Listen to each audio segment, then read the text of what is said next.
Paz e graça, queridos telespectadores, sejam bem-vindos a mais um Vidas em Cristo. Este que é o seu programa aqui da eleição da JTV, que acontece de segunda a sexta-feira. Já são mesmo 18 horas, por isso que invadimos a sua tela e lhe faremos companhia também pertinho das 20. Hoje a minha dupla, infelizmente, não se faz cá presente, não goza de boa saúde. Emanuel Buto, rápido das melhoras, que a mão do nosso soberano Deus, aquele que nos chamou para servi-lo, para fazer esta obra, que esta mão esteja sempre sobre a sua vida. E lembre-se sempre que Jesus tomou consigo todas as nossas enfermidades, então a cura é sua por direito. Acredito que brevemente estaremos juntos e passo aí depois para te ver. Mas já agora partilho o link, você que já está conectado aqui através do canal TMT, nós estamos na posição 37. Para quem nos vê através do YouTube, nós somos a JTV, espaço MOS. Para si que nos vê através da plataforma Facebook, nós somos a JTV, espaço AMZ. Hoje estou aqui com o meu paizinho, hoje vai me fazer companhia, o pai 2. Como o pai 1 anda um pouco distante também, aposto, acho que a idade já não permite, eu vou substituí-lo aqui, como parece que essas coisas são normais aqui no nosso meio cristão, né? Reverendo JC, eu posso mudar de pai quando quiser, então... Mas enfim, como vocês são grandes amigos, eu não quero colocá-los em choque. Um é o pai 1, hoje estou com o pai 2. A paz do Senhor seja consigo, reverendo JC, saudades suas. Da paz e graça. Quero cumprimentar a todos com a paz do nosso amado Senhor Jesus Cristo. Quero cumprimentar os meus filhos da Igreja Discípulos de Todas as Nações, lá no bairro Patrício Lumumba. Também cumprimento os líderes da COLEN, Convenção dos Líderes Eclesiásticos de Moçambique, da qual sou secretário-geral. Cumprimento a todos os pastores, todos os que amam o caminho, a verdade e a vida, em nome de Jesus. Amém. Muito bem. Todos bem sabem, né? Para o reverendo estar aqui é porque o tema é forte. Nós... sempre que olhamos para um tema quente aqui já sabemos, existem pessoas específicas para virem abordar os mesmos. Hoje nós vamos falar de algo que está a criar um pouco de barulho nas redes sociais, né? A perseguição à Igreja de Cristo. Mas o que eu primeiro vou querer aqui saber se nós devemos nos entristecer por causa desta perseguição, ou devemos olhar para isto como um sinal de vitória ou de resposta positiva à obra de Deus que nós estamos aqui a fazer? Vamos lá. Eu sei que és capaz de explicar-nos isto e satisfazer a todos os nossos telespectadores. Explique-nos aqui, é motivo para chorar ou é motivo para sorrir? Então, sendo direto à resposta, é motivo de alegria, não é? Porque se nós olharmos para as Sagradas Escrituras, nós já percebemos que o caminho é estreito. Amém. E desde o primórdio da criação, que todos aqueles que enveredaram pelo caminho sofreram perseguição. E nós vamos ver isso à medida que nós vamos aqui devagando no nosso estudo. Nós vamos nos apercebendo que não é motivo, em nenhum momento, não é motivo de tristeza a perseguição, muito pelo contrário. O termômetro da igreja, o termômetro do fogo da igreja é medido na perseguição. Okay. Se a gente quer saber se a igreja está a fazer um bom trabalho, nós olhamos para o grau de perseguição que a envolve, porque o sangue dos mártires é o estrume do Evangelho. Quando alguém morre pregando a palavra, muitos outros são convertidos em consequência disso. E nós nos apercebemos na palavra de Deus que Deus usou muito isso, esse fenômeno, sangue derramado, sacrifício dos mártires, para que a palavra de Deus pudesse se propalar. Quando as pessoas começam a pregar a palavra e começam a falar a verdade, elas vão levantar as forças do mal, a ira do inimigo, ela levanta-se. Agora, é muito importante aqui para nós até estabelecermos uma base comum de diálogo, que a perseguição que nós estamos aqui a falar, ou que nós vamos aqui falar, ela tem que ser uma perseguição por causa da justiça. Tem que ser por causa da justiça. Isto. Se é mesmo qualquer perseguição, ou é a perseguição por causa da justiça. Porque, mas antes que a gente chegue até este ponto, eu gostava que esclarecesses aqui, tanto a mim quanto aos nossos telespectadores lá em casa, de onde começa a perseguição à igreja, que é para nós conseguirmos fazer aqui uma ponte entre a perseguição atual e a perseguição lá no início.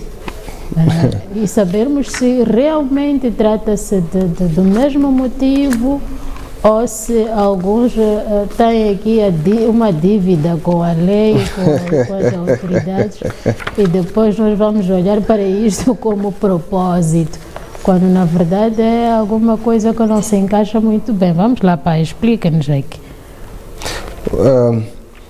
Nós podemos podemos recuar até o Antigo Testamento, pegar o Antigo Testamento e ver ali na antiga Aliança, ou no Antigo Testamento, para ser um pouco mais concreto, porque não podemos confundir o Antigo Testamento e a Antiga Aliança, né? São coisas diferentes.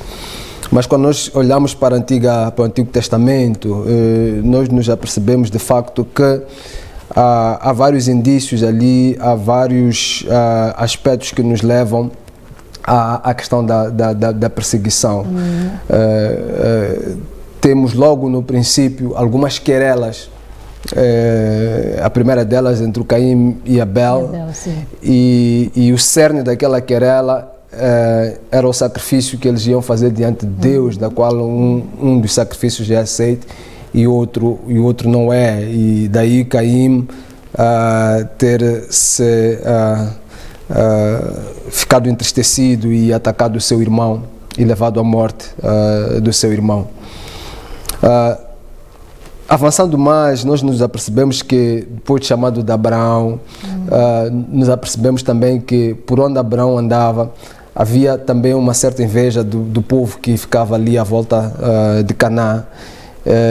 Há ali uma sequência de poços abertos, tanto por ele e pelos seus filhos, que depois eram fechados no processo de querelas que existiam ali. Também encontramos que entre o próprio Abraão e Ló há ali uma pequena querela, eles separam-se. Ló segue para um lado, pelo Vale de Sear. Abraão fica no lado oposto, né? Nos carvalhos de Manre.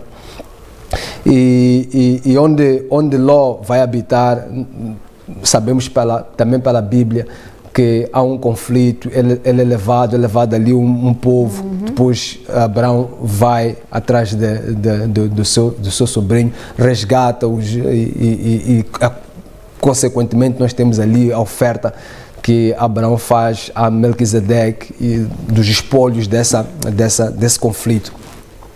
Mais adiante nós temos os filhos da descendência de Abraão, e já com Jacó temos a questão de José, que depois tem uma querela ali com os irmãos, ele é vendido para o Egito como escravo.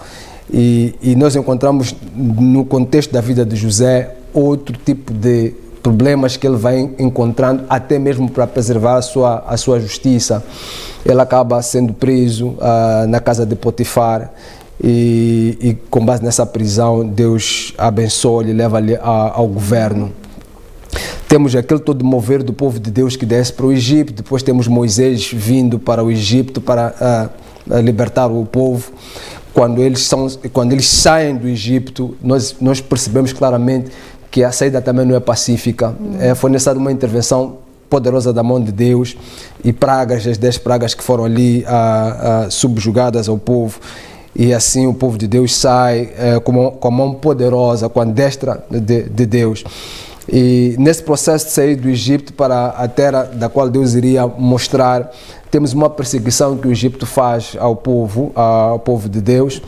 E não somente esta perseguição, depois de eles terem passado pelo mar e os egípcios terem ficado por ali, a Bíblia vai mostrando que outros moabitas e outros levantam-se contra o povo de Deus, até porque temos ali um profeta que foi chamado, um falso profeta que foi chamado para amaldiçoar o povo de Deus, porque os povos ao redor sabiam da fama do povo de Deus e não se sentiam confortáveis com a maneira como este povo venceu a potência da época e a maneira como eles se moviam rapidamente e conquistavam tudo que encontravam pela frente.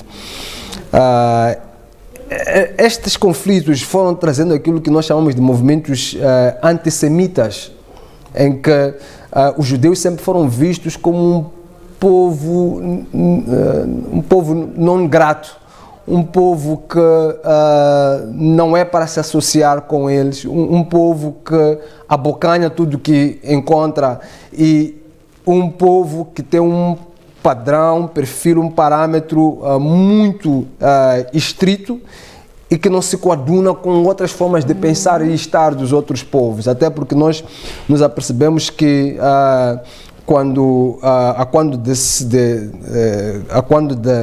de um dos filhos, de uma das filhas de Jacó ter sido violada, os irmãos não quiseram entregar a irmã para se casar com o rei, em virtude de este não estar circuncidado. Então eles não se metiam com um povo, com pessoas que não estivessem circuncidadas. E a circuncisão ali não tinha somente a ver com a carne, mas também com toda uma série de protocolos que deveria se seguir, que Deus tinha estabelecido. Eles eram considerados um povo de alguma forma separado dos outros. Essa é a palavra correta. Um povo separado, um povo consagrado. Até porque esta palavra consagração significa mesmo separação. Uma palavra muito, muito ajustada. Com os juízes, nós nos apercebemos que eles entram na Terra Prometida, aquilo foi conflituoso, não foi pacífico. Estabelecidos na Terra Prometida, as nações que foram tiradas impingiam os seus deuses, tentavam influenciá-los para saírem da santidade, até porque eles já tinham percebido que a única maneira de vencer aquele povo era fazendo-os pecar, não é?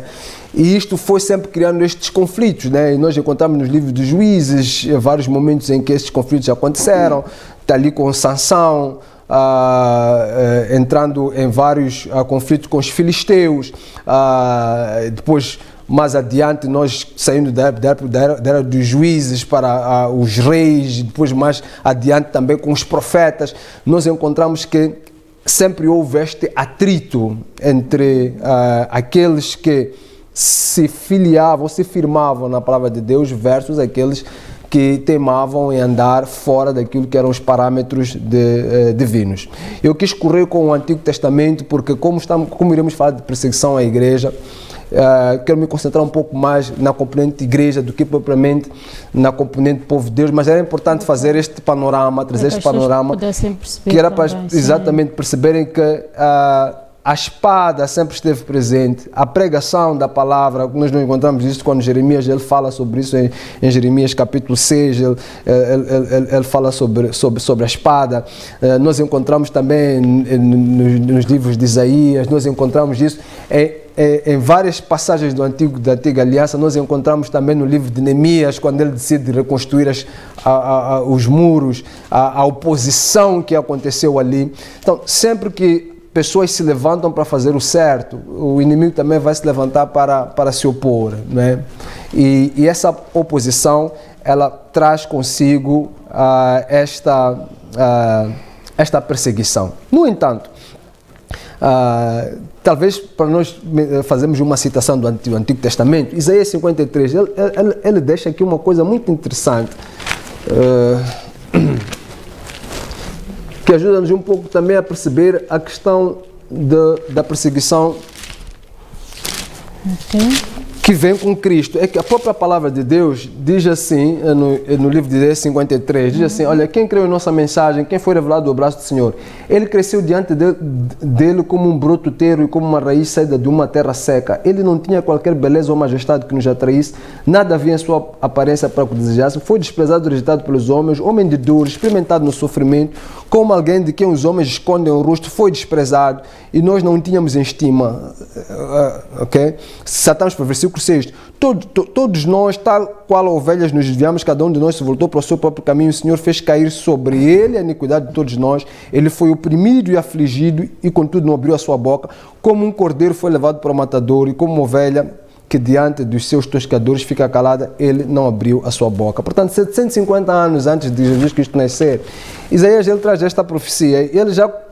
Ele mostra que, de facto, este Messias que estavam todos à espera, este homem que iria libertar Israel de todo o seu sufoco, de todos os seus problemas, ele não teria um espaço de enquadramento aceitável no seio das pessoas, que ele seria oprimido, seria desprezado, que seria torturado, e ele coloca isso de forma profética. É muito interessante isto, que nós estamos a falar de alguém que é visto como o ungido, como o Messias, o Salvador, e traz essa imagem de alguém que vai ser oprimido, de alguém que vai ser espezinhado, de alguém que vai ser massacrado, de alguém que não vai ser aceito, ok? Então, uma das coisas que realmente é impressionante na figura de Jesus Cristo tem que ver com esta maneira de ele se apresentar, esta maneira a expectativa que as pessoas tinham em relação a Cristo versus aquilo, a simplicidade, a maneira como ele se introduzia ao mundo, a maneira como ele mesmo diz nas suas Sagradas Escrituras que aquele que quiser ser primeiro no seu reino será o que mais irá servir. Isto trouxe de per si muito conflito a quando do nascimento de Jesus, porque ele nasce de uma maneira também controversa, ele não é recebido com toda aquela apoteose que podia se esperar da recepção de um rei no contexto em que ele nasce.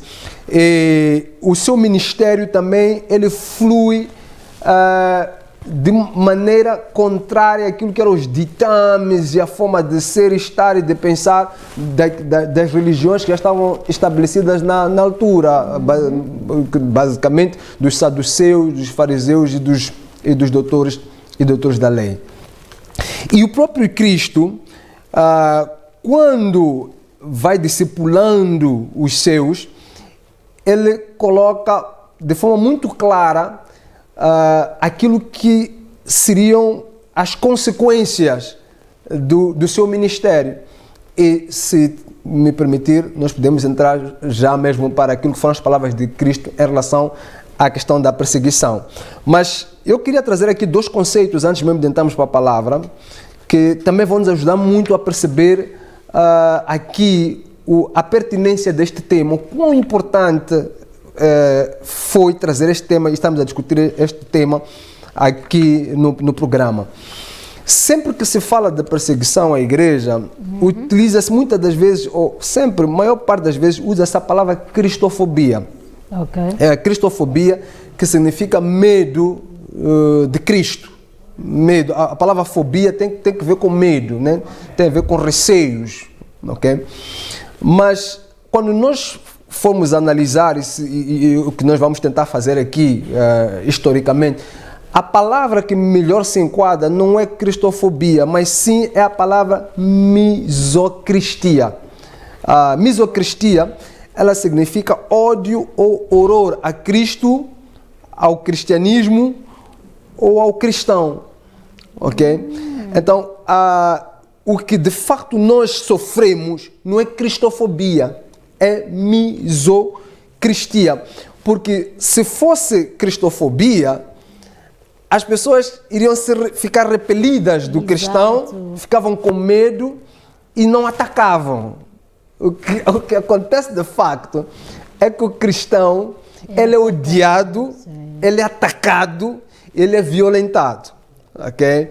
E é sobre isso que nós vamos aqui devagar. Podemos entrar para as Sagradas Escrituras e algumas palavras que... Vamos a isto. Mateus 24, pode-me ajudar aí com a leitura, não é? Nós encontramos aqui, já no ministério de Cristo, ele fazendo... Estamos em que versículo? E aqui Jesus Cristo ia falando sobre o final dos tempos, não é? Podemos ler a partir do versículo 9. Ok. Diz-nos a palavra do Senhor, está no livro de Mateus 24, verso 9. Então sereis atribulados e vos matarão. Sereis odiados de todas as nações, por causa do meu nome. Nesse tempo, estou em versículo 10, muitos hão de se escandalizar, trair e odiar uns aos outros. 11. Levantar-se-ão muitos falsos profetas e enganarão a muitos. Continua? Continua, eu vou dizer para parar. Estou no 12. E por se multiplicar a iniquidade, o amor se esfriará de quase todos. Aquele, porém, que perseverar até o fim, esse será salvo. Ok, podemos parar aí. Podemos ir para Lucas capítulo 11.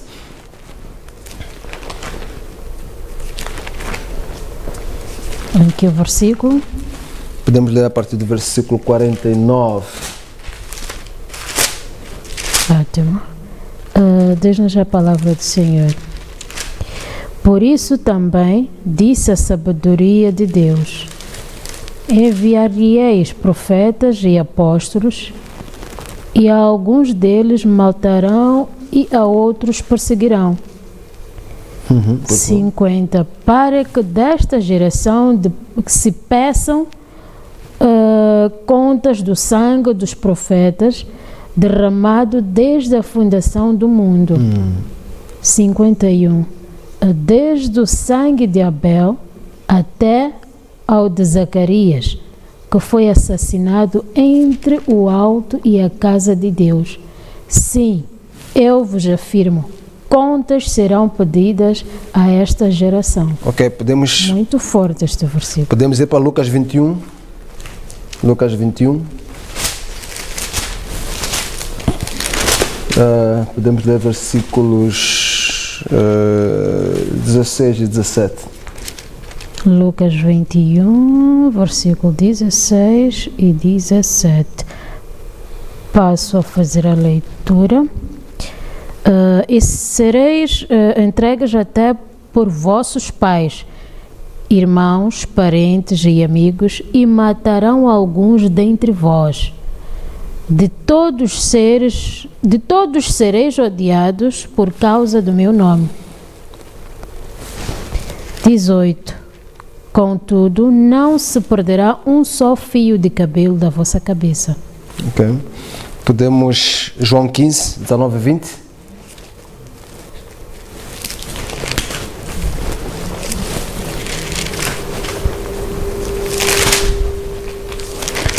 Passo para o livro de João 15, verso 19. Diz-nos a palavra do Senhor: se vós fosseis do mundo, o mundo amaria o que era seu. Contudo, permita-me só repetir. Se vós fosseis do mundo, o mundo amaria o que era seu. Como, todavia, não sois do mundo, pelo contrário, dele vos escolhi, por isso o mundo vos odeia. 20. Lembrai-vos da palavra que eu vos disse, não é o servo maior do que o seu senhor. Se me perseguiram a mim, também perseguirão a vós outros. Se guardaram a minha palavra, também guardarão a vossa. Tudo isto, porém, vos farão por causa do meu nome, porquanto não conhecem aquele que me enviou. Oh, maravilha. Sim, Mateus 10. Acho que podemos... mais uma. Isto é mesmo para percebermos o quão... um arsenal de explicação, o pai. Depois de lermos estas passagens, eu acho até que ficamos sem palavras. O programa por aqui. Não faz muito sentido continuar, porque já está tudo muito explícito. Estamos agora no livro de Mateus 10. Então vamos ler a partir do versículo 16. Esta é muito forte, temos que mesmo que... Ótimo. Passo aqui a fazer a leitura. Diz-nos a palavra do Senhor: eis que eu vos envio como ovelhas para o meio de lobos.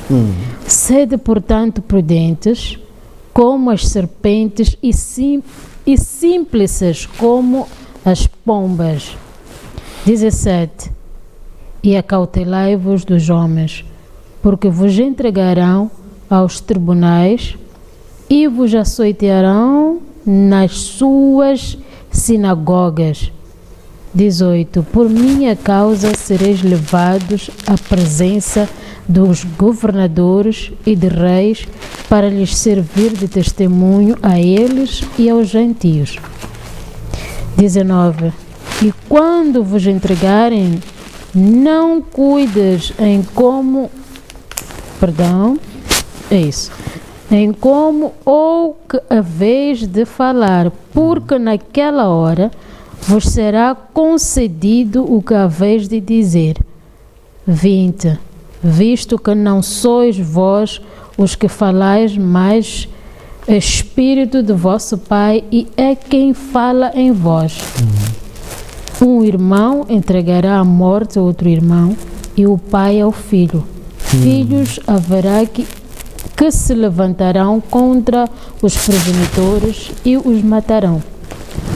22. Sereis odiados de todos por causa do meu nome. Aquele, porém, que perseverar até ao fim, esse será salvo. 23. Quando, porém, vos perseguirem numa cidade, fugi para outra. Porque em verdade vos digo que não acabareis de procurar as cidades de Israel, até que venha o Filho do Homem. Uau! 24. O discípulo não está acima do seu mestre, nem o servo acima do seu senhor. Basta ao discípulo ser como o seu mestre e ao servo como o seu senhor. Se chamarão Belzebu ao dono da casa, quanto mais aos seus domésticos. 26. Portanto, não os tomeis, pois nada há de encoberto que não venha a ser revelado, nem oculto que não venha a ser conhecido. 27. O que vos digo às escuras, dizei-o à plena luz, e o que se vos diz ao ouvido, proclamai-o dos eirados. 28. Não temais os que matam o corpo e não podem matar a alma. Temei antes aquele que pode fazer perecer no inferno tanto a alma como o corpo. Misericórdia. 29. Não se vendem 2 pardais por um asse. Perdão. Não se vendem 2 pardais por um asse, e nenhum deles cairá em terra sem o consentimento do vosso Pai. 30. E quanto a vós outros, até os cabelos todos da cabeça estão contados. 31. Não temais, pois, bem mais valeis vós do que muitos pardais. Portanto, todo aquele que me confessar diante dos homens, também eu o confessarei diante do meu Pai, que está nos céus. 33. Podes parar aí mesmo, podes parar. Posso parar por aqui. Podemos parar aqui. Permitam-me parar aqui e logo fugir para o nosso primeiríssimo intervalo, que é para darmos continuidade à explicação, mesmo eu estando aqui a perceber que não há explicação nenhuma, porque já está tudo explícito aqui segundo as Escrituras Sagradas. Então nós vamos observar o nosso primeiríssimo intervalo. Voltamos dentro de alguns instantes aqui com o nosso reverendo J.C. Maloa, abordando este tema sensível para a Igreja de Cristo, a perseguição às igrejas. Até já, partilha o link.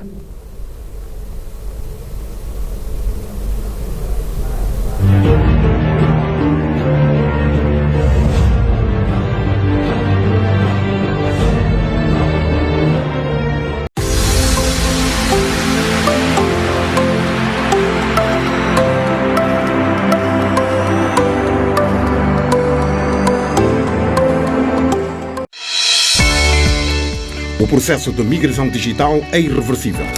O Conselho de Ministros aprovou as fases do desligamento dos emissores da transmissão analógica de radiodifusão televisiva. A primeira fase, em curso, vai decorrer até o dia 30 de setembro de 2021.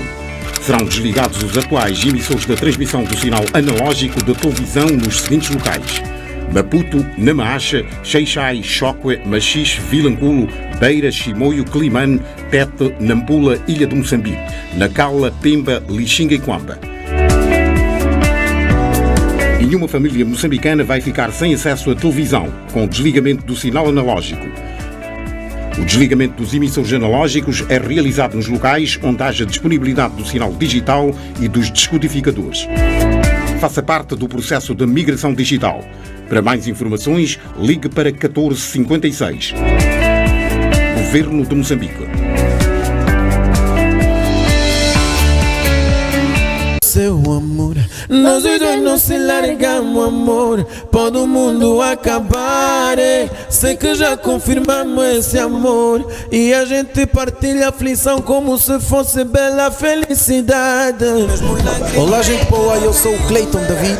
Olá, meus amores, eu sou Tamires Moiane. Assistam de segunda a sexta-feira o programa A Hora Certa com Angélica Basílio aqui na JTV.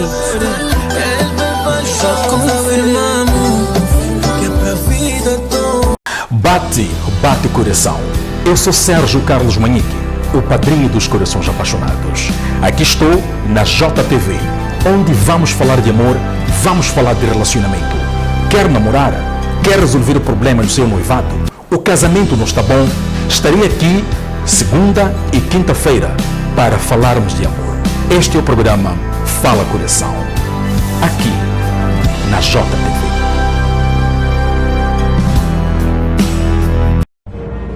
Carregamos na alma a responsabilidade de levar a palavra de Deus até a sua casa.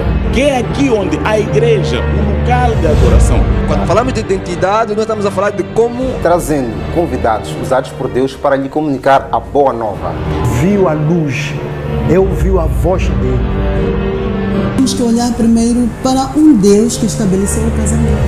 Assista aqui na JTV o programa Vidas em Cristo, de segunda a sexta-feira, das 18 às 19h30.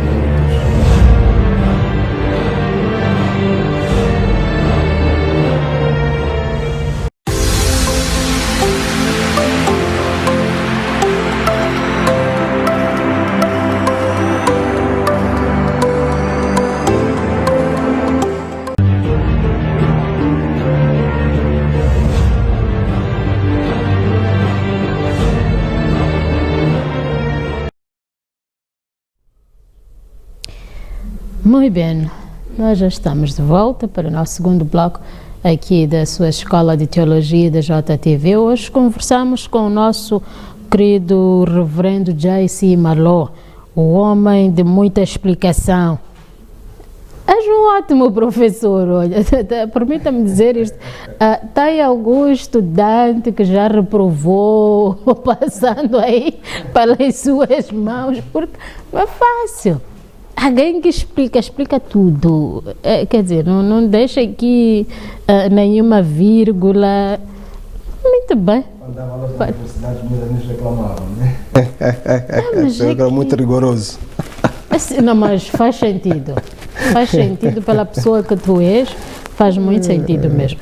Mas agora, voltando aqui ao que já nem precisa de explicação, que é o motivo da perseguição às igrejas e que está mesmo aqui explícito nas Sagradas Escrituras, mas dando continuidade só para ajudarmos aqui os nossos telespectadores, nós fizemos aqui a leitura de Mateus, fizemos a leitura de João, fizemos a leitura de Lucas, e parece que no final a resposta é sempre a mesma, aquele que perseverar.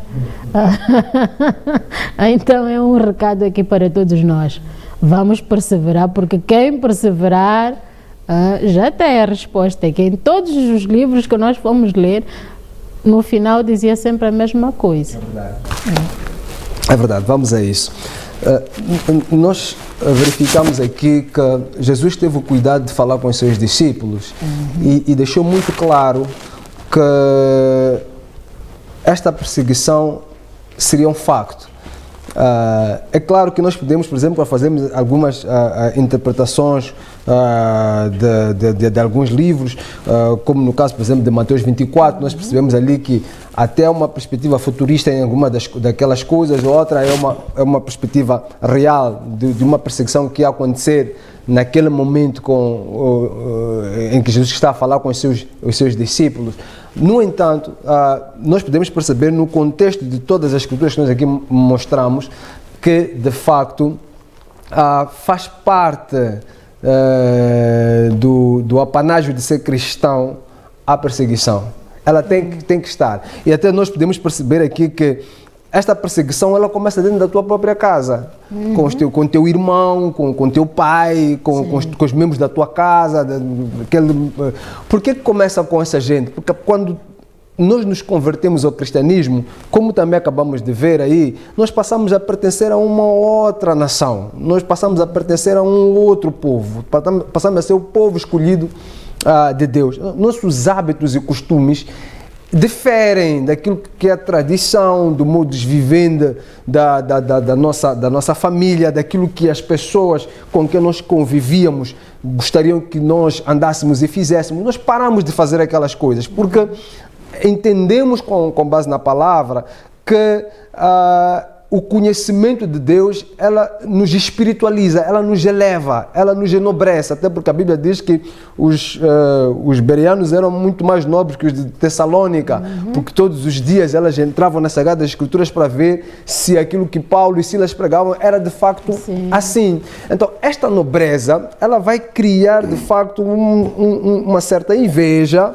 ela vai criar também um certo conflito, um certo atrito, porque é aquele jovem que saía com os amigos para uma bolada ou uma roubalheira e de repente ele já não vai. É aquela malta da zona que gostavam de sentar ali para tomar uma cerveja juntos e fumar ali um cannabis e já não vai estar ali com aquela gente. É o pessoal de casa que quer fazer um cupacha, quer chamar um curandeiro para fazer um cufemba ali em casa e tu estás a dizer, não, eu não vou fazer isso. E depois vão obrigar a dizer, não, você tem que ficar aqui, porque se você não fica aqui, você não vai comer aqui nesta casa, não faz parte dessa família e tudo mais. E você diz, ok, tá bem. Você chega, senta na sala e fica. E chega o curandeiro quer fazer o cufemba dele, não consegue fazer o cufemba, porque está ali alguém cheio do Espírito Santo. E ele vai dizer, não, mas olha lá, aqui alguma coisa que está a impedir o meu trabalho. Não estou a conseguir. Se puder tirar esta pessoa que nós agradecemos. Ele não vai dizer. Ele simplesmente vai dizer, venho por outro dia ou alguma coisa parecida, mas já criou um mal-estar ali, porque a família acredita que esta comunicação com aquilo que eles chamam de defuntos, mas que a Bíblia é clara em dizer que são demônios, ok? Deveria acontecer ali, mas não aconteceu. E pronto, o culpado é este indivíduo, ok? E este pai que está com um problema, que precisava de resolver alguma situação naquele momento, esta família que tinha uma expectativa na resolução de algum diferendo familiar, vai virar-se para o cristão e vai dizer que não, o Senhor agora é que é o culpado da nossa má sorte, você é o culpado, nós estamos bem, e todos os ataques vão se concentrar assim. Além desta questão física que aqui explanei, tem também uma componente espiritual que é muito mais forte, porque se pessoas que não vivem na palavra de Deus, elas são suscetíveis a influências satânicas. Logo, Satanás pode entrar no pai, pode entrar na mãe, pode entrar no irmão e trazer mal-estar, um conflito ali que é difícil muitas das vezes de gerir. Quem é cristão de facto sabe do que eu estou a falar, porque são poucos os crentes que se convertem seriamente e fervorosamente para Cristo, que não experimentam estes atritos na família. Eles depois de resistido com algum tempo, eles até esvanecem, eles podem passar, mas passamos por isso, nós sentimos isso na carne. O verdadeiro crente na família é sempre tido como feiticeiro. Boa parte da minha família chama assim, é feiticeira, vou meter-se com feiticeiro. Pois é, mas estamos aqui, Cristo deu-nos este recado que seria assim. Então, exatamente. Vamos perseverar. Exatamente, ele avisou, ele colocou isso muito bem claro. Logo, os apóstolos, quando Jesus Cristo ele é crucificado, sepultado, ressuscita, os apóstolos já estavam muito bem treinados em relação ao que iria acontecer. É aí quando a gente começa a perceber a competição, entre aspas, dos apóstolos pelo martírio. Okay. Eles entenderam muito bem que até nós podemos ir lá. É uma escritura que eu gosto muito, é Mateus, vamos lá, Mateus capítulo 20. Mateus capítulo 20, eu vou ler de 20 a 28. Tem uma coisa aqui muito interessante do pedido da mãe destes jovens aqui. Já estás lá? E eu vou ler. Mateus 20, 20 assim. Então aproximou-se de Jesus a mãe dos filhos de Zebedeu com os seus filhos e postando-se fez um pedido. O que é que você quer? Perguntou ele. Ela respondeu: declara que no teu reino estes meus 2 filhos se assentarão, um à tua direita e outro à tua esquerda. Disse-lhe Jesus: vocês não sabem o que estão pedindo? Podem vocês beber o cálice que eu vou beber? Podemos, responderam eles. Jesus lhe disse: certamente vocês beberão do meu cálice, mas assentar-se à minha direita ou à minha esquerda não cabe a mim conceder. Esses lugares pertencem àqueles para quem foram preparados por meu Pai. Quando os outros 10 ouviram isso, ficaram indignados com os 2 irmãos. Jesus chamou e disse: vocês sabem que os governantes das nações as dominam e as pessoas importantes exercem poder sobre elas. Não será assim entre vocês, ao contrário, quem quiser tornar-se importante entre vocês deverá ser servo, e quem quiser ser o primeiro deverá ser escravo, como o Filho do Homem, que não veio para ser servido, mas para servir e dar a sua vida em resgate por muitos. Olha, aqui esses dois irmãos, Tiago e João, eles vieram com a mãe e fizeram este pedido a Jesus. Olha, que um sente à direita, outro sente à esquerda, no teu reino. Veja só, é um pedido nobre, de facto. Só que Jesus Cristo aqui, ele diz: olha, será que vocês estão prontos para beber do meu cálice? Que cálice é este? Este é o cálice que estonteia as nações. Este é o cálice da cruz. Este é o cálice do martírio. E depois Jesus Cristo diz: não, mas de fato vocês vão beber. Mas sentar à direita e à esquerda só vai, e caberá a Deus decidir. O que aconteceu aqui? É que Tiago, ele foi o primeiro a ser martirizado. Okay? Foi o primeiro a morrer. Aliás, é o único apóstolo que a Bíblia até fala da sua morte. Eu creio que, eu depois vou me lembrar, está em Atos capítulo, acho que está em capítulo 20, alguma coisa. Foi o primeiro que foi de fato martirizado. E João foi o último. dos apóstolos a morrer. De fato, ok, ficou à direita como o primeiro a morrer e o outro, mas... Eu quero crer aqui que eles não faziam ideia de tamanha responsabilidade. Ao pedir, sim, porque depois, se formos olhar para o final, não é, no entanto, com o final feliz dos contos de fada.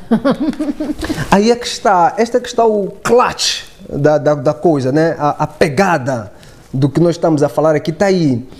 É que não se pode ser ou não se pode pensar, o que deixaste muito claro, aqui o cerne da questão, não se pode querer ser cristão, seguir Jesus, se não se está pronto para morrer. Exato. O conceito do cristianismo, todo o conceito de seguir Jesus, está à volta da morte. Esta perseguição não é apenas para você dizer que eu estou a ser perseguido, olha, porque o governo está a fechar a igreja, ou porque no meu bairro não querem que eu pregue a palavra, ou porque estão a coartar os meus direitos constitucionais de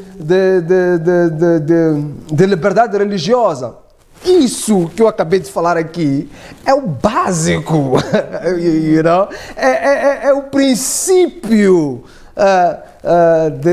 de uma decisão que nós tomamos de morrer com Cristo. Quando nós dizemos, eu aceito Jesus como meu Senhor e Salvador, o que você está a dizer ali, e até porque a Bíblia depois fala no livro de Romanos capítulo 6, que o batismo é a participação na morte, sepultura e ressurreição com Cristo. Ok? Então, quando um indivíduo ele diz, eu aceito Jesus como meu Senhor e Salvador, ele está a dizer, e depois é levado para o batismo, aquele ato de mergulhar você na água, você está a morrer. Você está a dizer ali à comunidade, aos membros da igreja, à tua família, você está a dizer que eu aqui estou morto. É verdade. Permita-me cortar-lhe aqui, porque tenho a indicação da minha produção que temos um telespectador em linha. A paz do Senhor seja consigo, querido telespectador, bem-vindo, com quem temos o prazer de falar e de onde nos acompanha. Alô, boa noite. Muito boa noite, que a paz de Cristo seja consigo. Com quem temos o prazer de falar? Não percebi? Pode repetir o seu nome? Eu não estou conseguindo ouvir, mas... Não, mas vou continuar com alguma participação. Ok. Então, eu quero saber se aqueles que perseguem a igreja ou que perseguem os cristãos, eles fazem isso conscientemente, estão a perseguir, ou fazem isso inconscientes, estão a perseguir. Muito bem. Não sei se consegue entender. Percebi, sim. Mas pode só deixar ficar mais uma vez o seu nome? E a outra pergunta que eu tenho é a seguinte: o que é que significa profetizar? Uau! Será que profetizar significa ter uma revelação do futuro e dizer agora no presente? Ou significa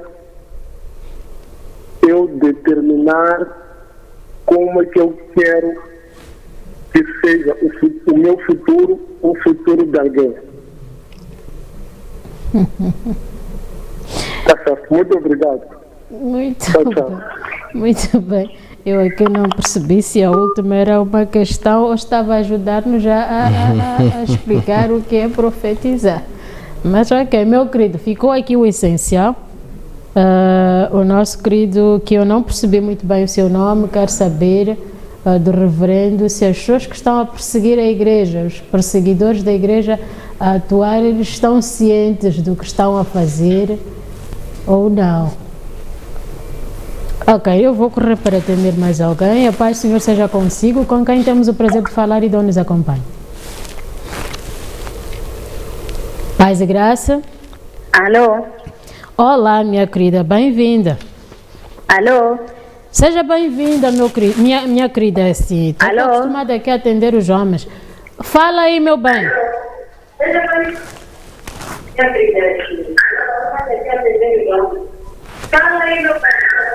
Boa noite. Boa noite, minha querida. Baixa aí o volume do seu receptor para que a gente possa conversar, tá bem?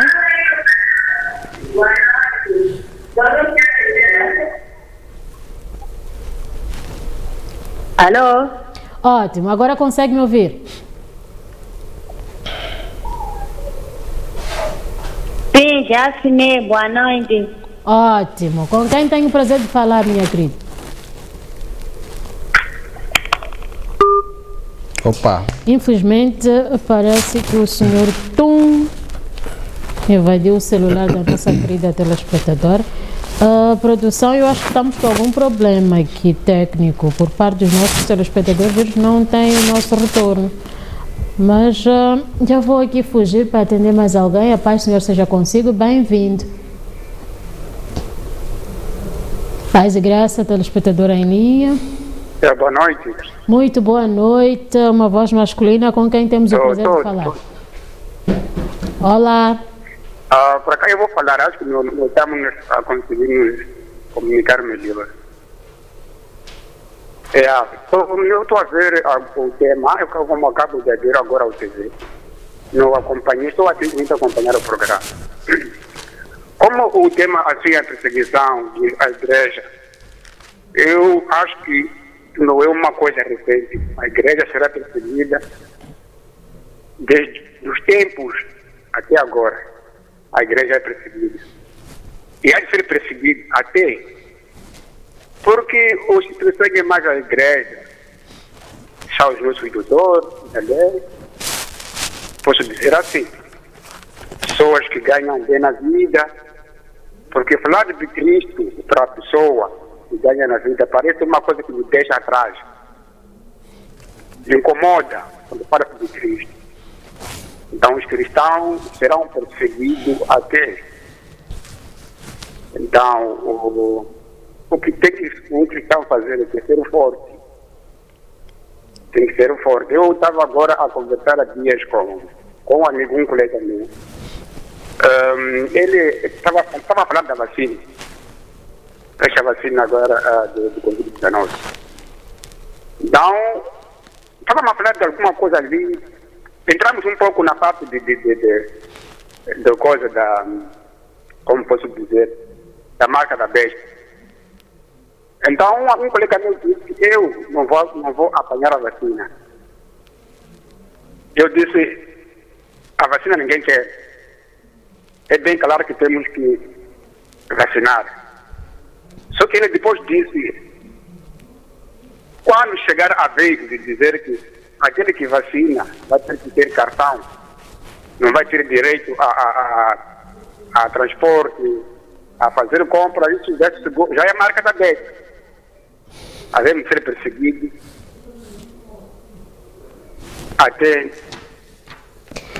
Muito bem, meu pai. Nós já percebemos aqui o essencial, né? Sim. Esta situação da vacina, eu acho que nós aqui vamos ter de abordar este assunto. Vamos fazer outro programa para falar sobre isso. Num tempo propício, né? Nós vamos aqui a levar este assunto como tema, mas marca da besta. Ok. Deixa-me aqui atender mais alguém. A paz do Senhor seja consigo. Bem-vindo.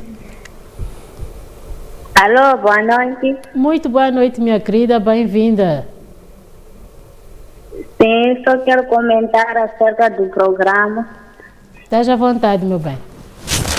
Sim, apenas agradecer o pastor pela explicação. Amém.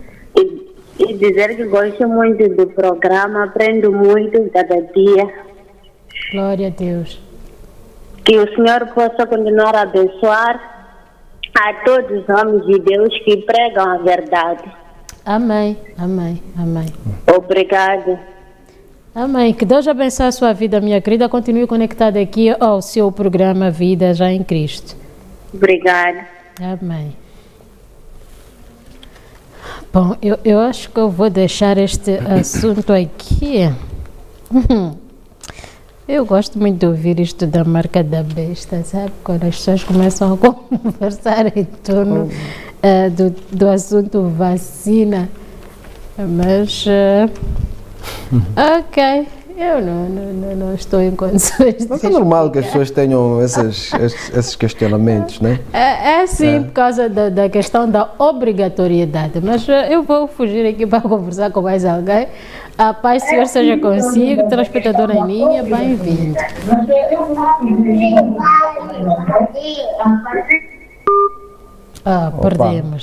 Perdemos aqui o nosso telespectador. Ainda temos tempo para atender mais 2 ou 3, dependendo da flexibilidade dos nossos telespectadores. Vamos lá correr. Vamos.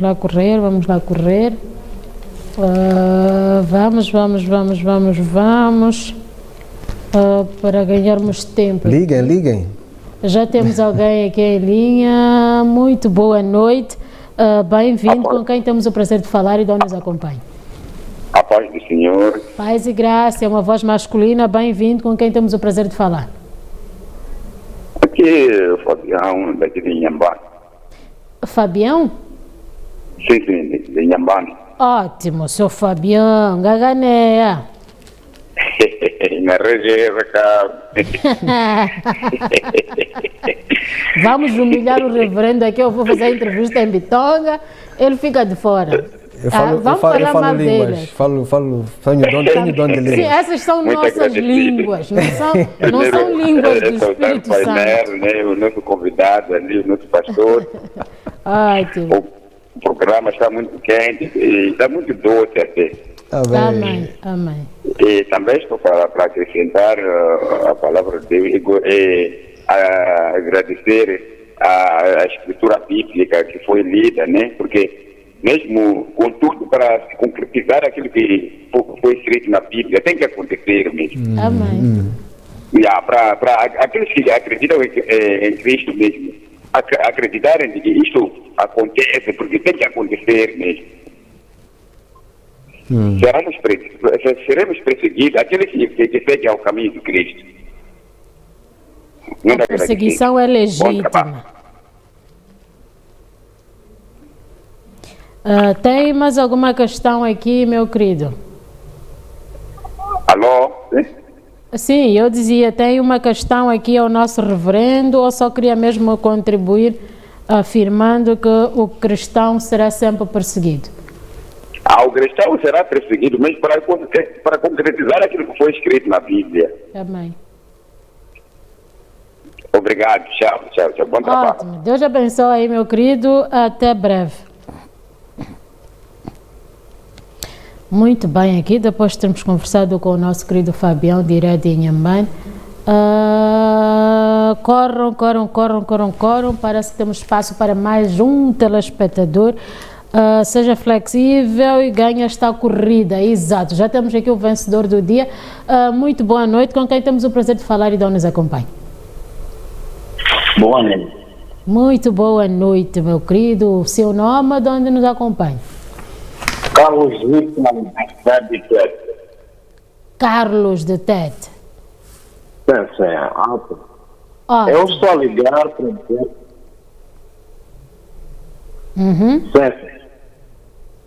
Sim, dizia que eu ligo para dizer que estou a acompanhar o programa. Amém.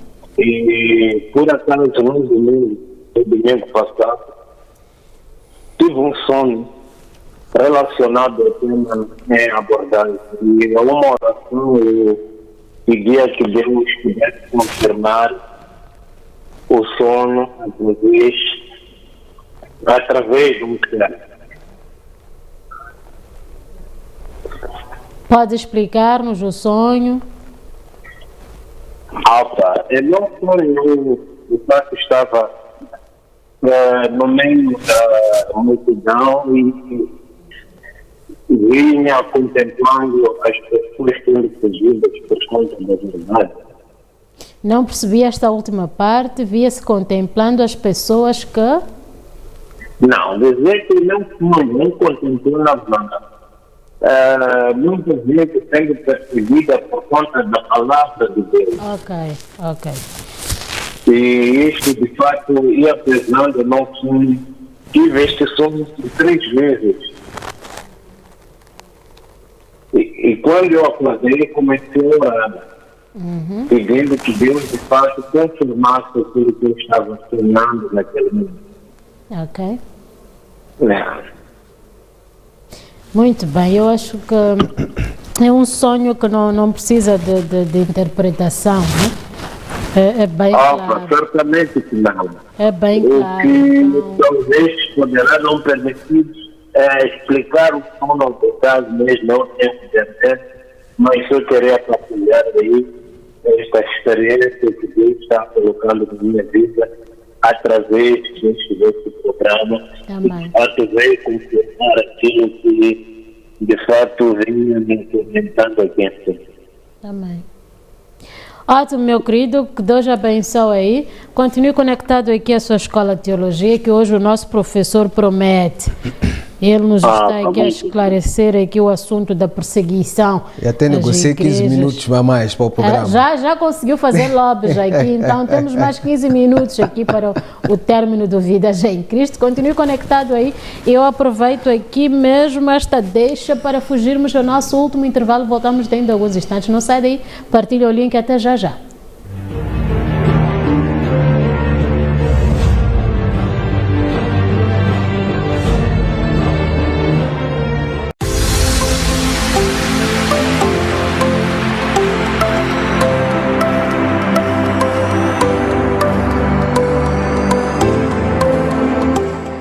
Seca-se a erva e caem as flores, mas a palavra do nosso Deus permanece para todo sempre.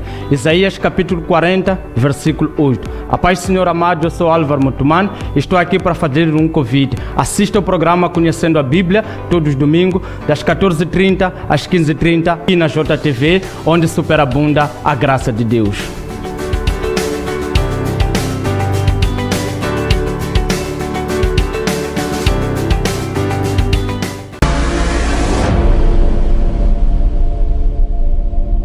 O chamado é o embaixador. O chamado é aquele que é chamado para proclamar, decretar, declarar as grandezas de Deus em representação do reino. God bless you. O chamado com Jaba aqui na JTV.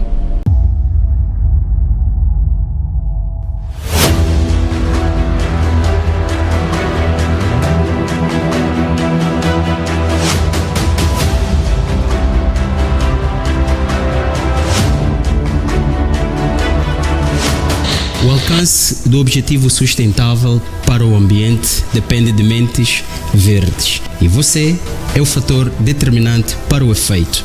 Não perca o programa Green Mind todas as sextas-feiras, das 15h30 às 16h30, aqui na JTV.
Muito bem, já cá estamos de volta para o nosso terceiro e último bloco aqui da sua Escola de Teologia da JTV, que acontece segunda a sexta-feira.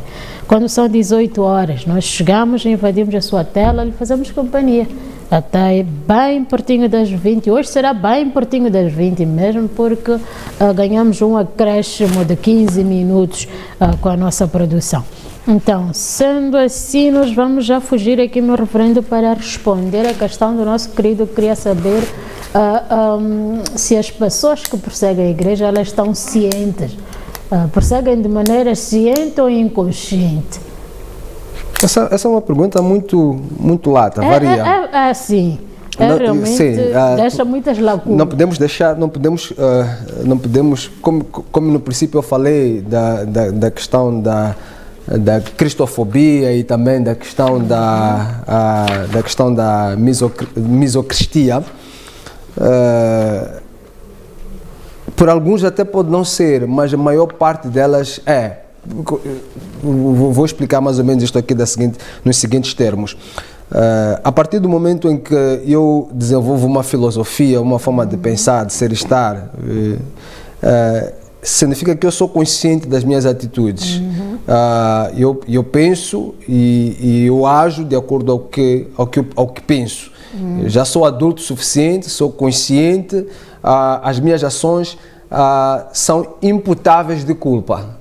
Okay? Se Deus irá julgar este indivíduo por um erro, ato ou omissão, é porque esse indivíduo tem consciência do que fez. Então, a priori, todo tipo de perseguição, ela tem esse potencial consciente. Não podemos dizer que alguém faz inconscientemente. Mas temos um caso na Bíblia de um jovem chamado Paulo, que perseguiu a igreja, encarcerou e até matou Estevão, que é o primeiro caso de mártir depois que Jesus Cristo é levado ao céu. E a Bíblia diz que este jovem, a caminho de Damasco, ele tem uma visão, cai do seu cavalo, ouve uma voz que diz: Saulo, Saulo, por que me persegues? Não é? E no decorrer do episódio é-lhe dito o que fazer, e ele cumpre com o que lhe é recomendado e se transforma num apóstolo, da qual é conhecido como apóstolo dos gentios, uma referência em termos de quem doutrinou e também em termos de quem sofreu perseguições, e até porque a sua morte também foi uma morte de martírio. Diz a tradição que ele foi decapitado. Okay? Então, nós encontramos ali alguém que tinha zelo por algo que não era a verdade. Ele tinha um zelo, mas era um zelo fora do padrão ou do conhecimento de Deus. Ele fazia o que fazia, perseguia cristãos, porque ele estava ciente de que aquilo é a verdade para ele. Ele defendia a doutrina da sua tribo, do seu povo. Ele defendia a religião dos fariseus. No entanto, ele estava errado. Mas quando ele ouve a Jesus, quando ele é ministrado a verdade por Cristo, ele despertou para o caminho do arrependimento. Ele muda e começa a fazer o que de facto é o correto, o certo. Então, este tipo de indivíduos é que nós estamos à procura. O que nós como cristãos, nós vamos ser perseguidos, já está ali na Bíblia, vamos ser encarcerados, vamos ser açoitados, mas em todos os sítios onde nós entrarmos, a Bíblia, até onde a gente ali citou, ele diz: olha, vocês vão ser levados para juízes, para serem julgados, mas não se preocupem com o que falar, porque no momento eu vos direi o que falar. Portanto, nós somos chamados a falar, a pregar, a ministrar sobre Jesus, independentemente das circunstâncias. Okay? A igreja de Cristo não para porque disseram que não vamos abrir as portas para o culto, ou porque, como é o caso da China, por exemplo, que para tu abrir um templo tens que ter ali os símbolos do comunismo estampado, tens que fazer negócio, pacto com o regime do dia, mas a igreja continua no subterrâneo, continua pregando, continua fazendo a obra, continuam ministrando a palavra de Deus, porque eles estão cientes do que nós acabamos de ver aqui. Sim. Ok? Então, o que estamos aqui a tentar dizer é que nós vamos sim falar dos nossos direitos, no entanto, nós não podemos ser uma igreja de meninos, não podemos vir aqui com meninices, nós não podemos começar a choramingar só porque aconteceu uma e outra coisa. Não, nós devemos nos alegar, nós devemos pegar isso. Olha, falando desta coisa de perseguição e companhia, quando deste decreto, houve alguns excessos das autoridades. Nós recebemos mensagens de homens de Deus que foram para o monte para orar e que maindras vieram lá e eles confusionaram. Tem vídeo aí de um pastor que está a ministrar uma live e que entra um polícia na igreja com arma e arrasta o pastor para fora do lugar de oração. Este tipo de coisas, esse tipo de atitudes são repudiáveis. Não faz sentido que esteja-se a prender pastores por estarem a subir montes para orar, porque não está proibida a oração. Em nenhum momento foi dito que estava proibido as pessoas... É difícil, simplesmente. Exatamente. É o culto que está impedido de acontecer. Mas no edifício existe o escritório também pastoral. Exatamente. O aconselhamento, ele acontece. Eu estou todos os dias no Patrício Lumumba, das 16 às 18, e a minha congregação sabe que se precisar de mim, das 16 às 18 vai me encontrar lá, ok? Não estamos a fazer cultos, mas eu estou a dar apoio, assistência aos membros da congregação. Isto continua todo um trabalho, toda uma equipa montada. As igrejas, elas têm... Tem pessoal que trabalha lá, tem departamentos, tem guarda, a igreja tem energia, tem água. É muito triste quando nós encontramos que, por exemplo, nesta altura de pandemia, alguns que se dizem crentes pararam de dar seus dízimos, pararam de dar as suas ofertas, já não têm comunhão com os irmãos, não sentam uns aos outros, não comem, não partem o pão. Quer dizer, temos uma igreja que não está preparada para uma perseguição na real dimensão do que significa uma perseguição. Nós, como igreja, temos que estar plenamente cientes de que a perseguição é a regra. Estarmos na boa, a nos refastelarmos, é a exceção. E no momento de exceção, nos prepararmos para, de facto, a perseguição. Porque a perseguição é a regra do cristianismo. Ok? O fato de nós estarmos a gozar de alguma liberdade, de uma paz e tudo mais, não significa que nós nos devamos acomodar e relaxar-nos com base nisso. Um crente tem que saber apoiar a sua igreja mesmo quando não está ela a funcionar. Mesmo estando distante, tem que saber como dar assistência à sua congregação, como ajudar os membros da igreja, como apoiar o ministério a avançar, como cooperar para que a palavra de Deus não pare de ser ministrada. Isso sim, é alguém que está dentro do corpo de Cristo. E Jesus Cristo fez questão de treinar os discípulos para maus momentos. A igreja ela não entrou para momentos de perseguição logo depois da morte de Jesus Cristo, não foi algo automático. Houve um momento de estabilidade em que toda a gente ficou em Jerusalém, no bem e bom. Foi necessário Estevão ser apedrejado para a igreja se tocar e aquela dispersão começou a fazer com que a palavra de Deus se movesse por outros cantos do mundo. Provavelmente a igreja não esteja a fluir na sua intensidade porque esteve muito acomodada na paz artificial que nos foi estabelecida e nos esquecemos que de facto nós estamos em guerra. E quem está em guerra sabe muito bem que os planos de contingência fazem parte de todo um mecanismo de funcionamento. E fomos apanhados de surpresa, de certa maneira, com esta pandemia, muitos de nós estávamos preparados para muita coisa. E agora estamos a tentar fazer aqui alguns arranjos e corremos. Eu, pessoalmente, o meu ministério, ele tem mais ou menos uns 4 anos. Na verdade, eu estava com um plano de formação e treinamento e tudo mais. Quando esta pandemia ela entra, eu me apercebi de uma coisa. Eu deveria ter ministrado muito sobre dízimos e ofertas antes da pandemia ter entrado, ok?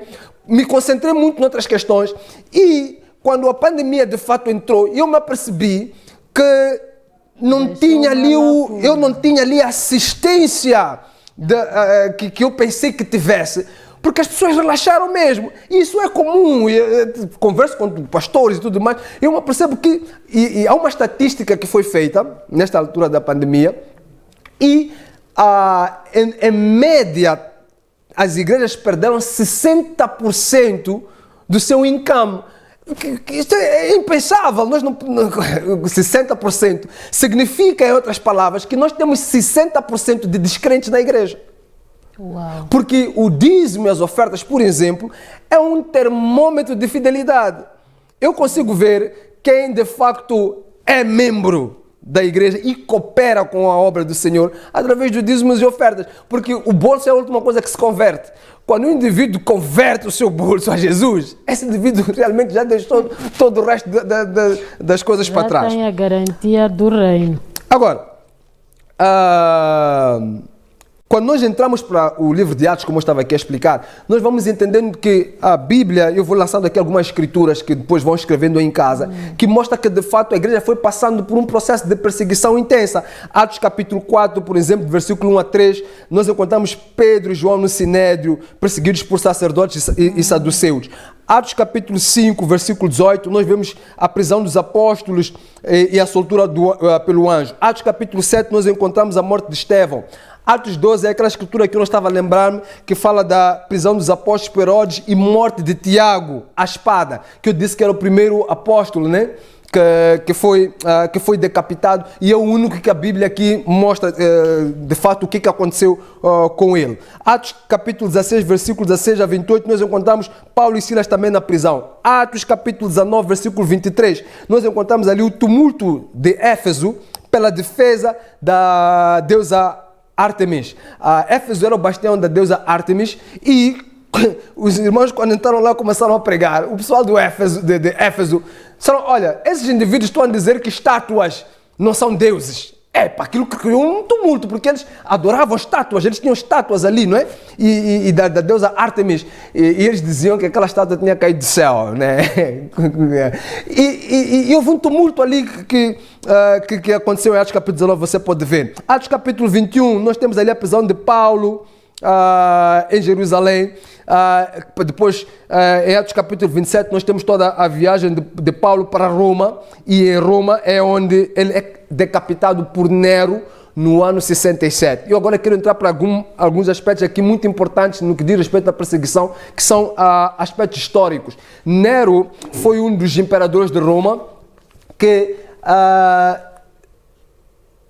ele impingiu grande perseguição sobre a igreja. Eram momentos muito difíceis porque as coisas que aconteceram ali, até porque a história diz que o indivíduo era louco. Ele chegou a matar a sua mãe, matou irmãos, era um indivíduo paranoico, ok?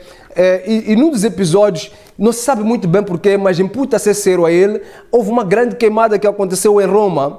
E por causa dessa queimada, as pessoas desconfiando que Nero fosse a pessoa que, por causa daquele espaço, ele queimou as casas das pessoas porque queria construir ali um palácio.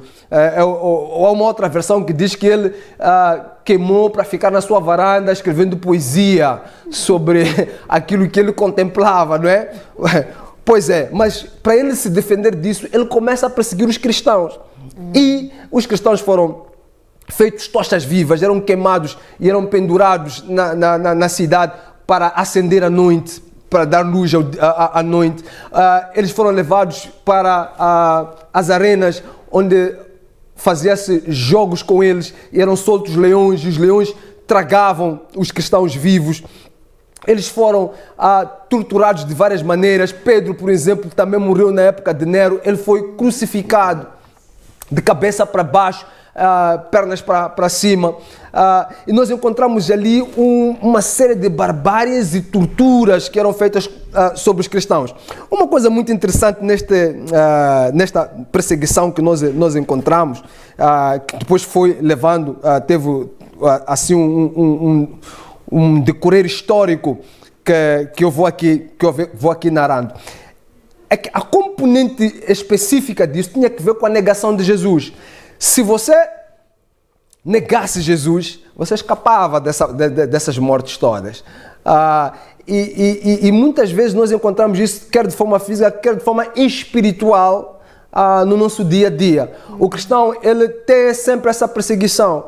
As nossas negações, o que nós dizemos não, o fugir do pecado, o nos apartarmos de uma e de outra coisa, é de facto uma provação que Satanás sempre faz, ou sempre nos impinge, para que em algum momento da nossa vida a gente diga que não, este caminho é difícil, e percamos aquilo que é a maior dádiva que nós podemos receber, que é a vida eterna. Então nós encontramos que dessa altura do Nero e todos os outros imperadores que ali surgiram, houve sempre estas perseguições que até eram plasmadas naquilo que a história conhece por éditos. Estes éditos eram documentos, assim como estes nossos decretos, em que se dizia, por exemplo, temos o édito, um primeiro édito que foi do ano 303, chama-se, este foi édito, não, temos primeiro do Diocleciano, que iniciou aquilo que foi chamada Grande Perseguição. Ele fez aquilo que eram chamados éditos persecutórios, que tinha que ver com as perseguições, as primeiras perseguições, em 303, no ano 303, removendo cristãos de cargos públicos e destruindo igrejas. Todo aquele que era cristão não podia trabalhar para o governo e as suas igrejas eram destruídas. Ainda em 303, houve um outro édito que promulgava a prisão de líderes, sacerdotes, etc., e sacrifícios, e todos aqueles que não fizessem sacrifícios aos deuses pagãos, eles eram também martirizados, eram mortos. Depois também, ainda em 303, lá para finais de 303, qualquer pessoa que não sacrificasse a outros deuses, eles chamavam pessoas assim, estas públicas, e faziam sacrifícios públicos. Quem não fosse sacrificar, vamos lá, no nosso contexto aqui em Moçambique seria culpado, ok? Chamavam aqueles indivíduos que fazem isso, os curandeiros e tal, etc., chamaram toda a cidade. Quem não sai para fazer este sacrifício aqui pela ponte Maputo-Catembe vai ser degolado. Se você ficasse em casa, passava uma equipa que te pegava em casa e você também era sacrificado junto com o sacrifício que era oferecido às deusas. Estamos a falar de coisas que de fato aconteceram na história, que nossos irmãos lá no 1º, 2º, 3º século eles viveram. Temos aqui também um outro édito de 304, que também tinha este padrão de sacrifício aos deuses, e quem não fizesse esse sacrifício era de fato degolado. Temos um outro édito também aqui, que foi em 311, chamou-se Édito de Galério. Este foi o que cessou com essas perseguições todas. No entanto, este cessar dessas perseguições não significava que a perseguição aos inimigos, aos cristãos, tivesse terminado. Apenas cessou a oficialização dessa perseguição. No entanto, as perseguições sempre aconteceram, até aquilo que nós chamamos de Édito de Milão, que aconteceu em 313, que determina que o Império Romano seria neutro em relação ao credo religioso. Mas depois deste édito não acabou. Somente em 380, com o Teodósio e a fundação da Igreja Católica, em que a Igreja passou, ou o Império Romano passou a Igreja Católica passou a ser a igreja oficial do Império Romano, é que houve um amainar ou abafar destas perseguições ao cristão. No entanto, este amainar de perseguição ao cristão veio com um alto preço. É que o catolicismo romano trouxe muitas das coisas que eram do paganismo, que os cristãos diziam que não queriam sacrificar para dentro da igreja. Então percebam só aqui mais ou menos a filosofia de Satanás. Ele só parou de perseguir ou de decapitar cristãos quando os cristãos fizeram pacto com os deuses dos quais os nossos irmãos no primeiro século não quiseram seguir ou sacrificar. Logo, temos que perceber aqui uma coisa muito importante. Se a igreja, ou quando a igreja tem pactos com o mundo, quando tem pactos, quando há paz excessiva, quando as pessoas sentem-se muito confortáveis com a igreja, é sinônimo de que essa igreja não está a pregar a palavra. É sinônimo de que essa igreja não está a incomodar o mundo, não está a incomodar Satanás. A partir do momento em que a igreja começa a incomodar, a igreja começa a pregar, a igreja começa a dizer que isto está errado, não podemos entrar neste caminho ou naquele caminho. Começamos a tirar os símbolos demoníacos na nação. Começamos a tirar, a quebrar os pactos satânicos que são feitos pelos governos, pelas pessoas e tal. A perseguição é um corolário. Tem que acontecer. Ok. Estamos juntos? É justo. Agora, a questão que talvez não vai querer calar aqui é: temos perseguição em Moçambique ou não? É uma boa questão. É uma grande questão. Eu quero me socorrer, se me permitir, acho que temos mais uns 20 minutos, não é?